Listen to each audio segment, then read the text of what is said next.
Okay, I think we're recording again. Man, this is loud.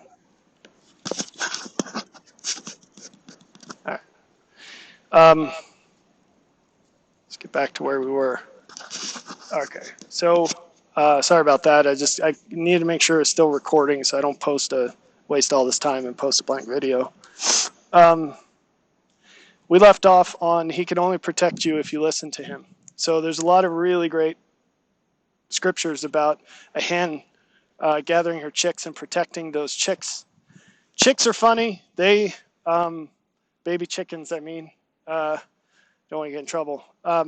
Baby chickens, they'll run out from this hen all the time, and there can be a lot of them. And the hen is just in a perpetual state of hysteria. It's really funny to watch. But she'll gather up these chickens as best she can all the time because they're always going out. One will escape. She got to rope them in, right? All the time. Do, till they get big and get some sense. As much sense as chickens can get. If you're not under his wings, he can't protect you. So that's why he says, look to me in every thought. Doubt not, fear not. That is the key. And we're going to explore that a little. So when Satan came to Moses and gave him a very hard time, Moses struggled with that until he made his focus God. And I'm going to give you a practical take on that. So the world will talk about worshiping God and praising God, and it's easy to use those words and never connect your soul to your action. If you want to praise God, worship him in spirit and in truth. In other words, say what you really believe and do what you really believe. When in the moment, when demonic forces mess with you, that's not the time to develop your faith. That's the time that your faith is going to be tested. And like casting out demons with much prayer and fasting, you can't do the much prayer and fasting in the moment it's needed. This has to be just the next thing in your really solid trajectory in life. And supposing you've lived your life that way, which it's kind of like planting fruit trees. The best time to do it was 7 years ago, but the next best time is today. Maybe not literally because it's September 21st and the tree will die, but in the spring, that's the next best time. And the spring of your soul is every day. So the time is now to make changes. If you know about changes you need to make, find out what that looks like on the basis of today. And you do that part for today right now. So, and live your life like that all the time. And as you do that, what's going to happen is when Satan or his minions come to you, your defense will be as follows. You will think about how good God is, not how you wish he was, but how you know he is. And you will recount all of the good things that he has ever done for the world and especially for you. And every time you say one of those things, you think about what that means about how you're going to live your life today, tomorrow, and until you die. And you mean it when you say, I'm going to live according to all I know for the rest of my life. If you do that, and if you can mean it when you do it, I promise you that the demons will flee from you. They will flee from you like a lion chasing a flock of sheep. So when you do this, the word gets out about you. And these demons, they want nothing more than to be on the other side of town from wherever you are. And when you go into places with that light in you, they will know who you are, and they will stand up, and sometimes they will flee from you.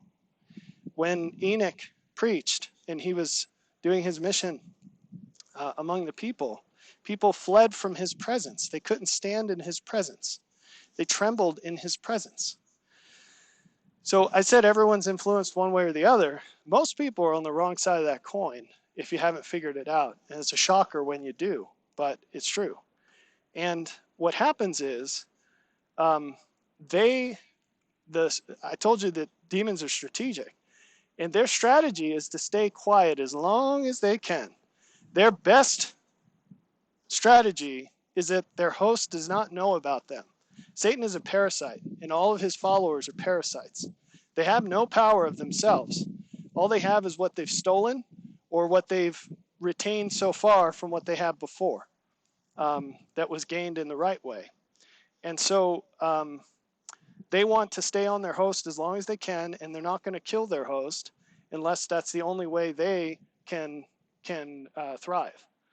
Um, it works just like a parasite. A parasite doesn't think about this, but they come into being and propagate through strategies that keep them alive the longest, right? And that's what these satanic forces, they're just trying to minimize their pain, and they do that, like we talked about before, by feeding on you.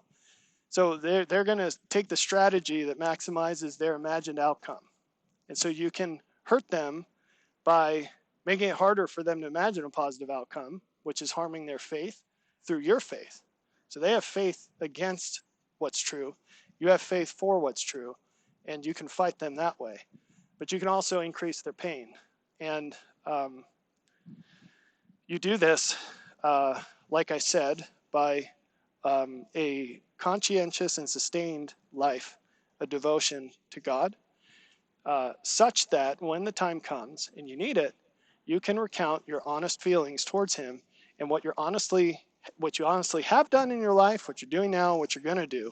You can cry out to him in faithful allegiance, and it will repel these forces. And you will get a name for yourself. Like the demon said, Jesus I know and Paul I know, but who are you? So you'll get on the list. And what happens when you get on the list, I have to warn you about. I mentioned it a little bit, but you become a target in other ways. You're not a target as a sanctuary for demons, as most people are, but you become a target for interpersonal attack. So I explained this before, where they can embed in you, but once you stop them from coming into you, they're going to try to harm you through other people. There's two ways that I want to, two facets I want to tell you about with this. One is when you walk into a room, this is a normal situation in life, totally normal place, whatever the setting may be, work, grocery store, family reunion, it doesn't matter. You will walk into a place that's not your normal environment, like your safe place, your abode. You'll go into this place that's not tempered by your presence, and you will see reactions in people from your mere presence. They will be uncomfortable. You don't have to say a thing. They might not even know you're there. The person might not. Their backs could be to you. You'll walk into a room. You'll see people shuffle. You'll see people get frustrated. You see people get up and leave. And then if they know that you're there, you'll see them do things to you or say things about you or whatever. And it really doesn't matter how infrequently this happens. That won't really affect it, although you can get used to the presence of light, just as you can get used to the absence of it, and desensitized to both. But let's leave it there so I don't make this too long. So you will catch lower demons by surprise, just like I did with that. I was tilling my garden, and it was just another normal life in the life of the vole. But that vole's whole environment got destroyed by my tiller quickly, because it's a big tiller. And I was flying around on my tractor, and he just darted because I took him by surprise, and he said, oh, shoot, I had a good thing going here. I am out of here because that tiller's going to kill me. And you can do that to the lesser demons as you ascend. But I'll tell you, the bigger ones, they're going to come for you because you're a challenge. It's like hunters go for the animals with the extra antlers and the big ones that are hard to catch, and you have to go way out in the mountains to get them. There are demons like that too, and they'll come for you. They'll come for you. So this is one of those things where, like, if you're a fighter and you're undefeated, you just made yourself a target because everybody wants to be the first guy to knock you out. And you really need to be careful with that. So once you begin this journey, it's a journey you can't stop. You just have to keep getting better. And as you learn more about God, you come up higher in the demons you meet, because God doesn't expose us to situations we can't handle. So you come up higher as you become capable of more. In terms of lower, I guess, you meet lower demons, more powerful demons.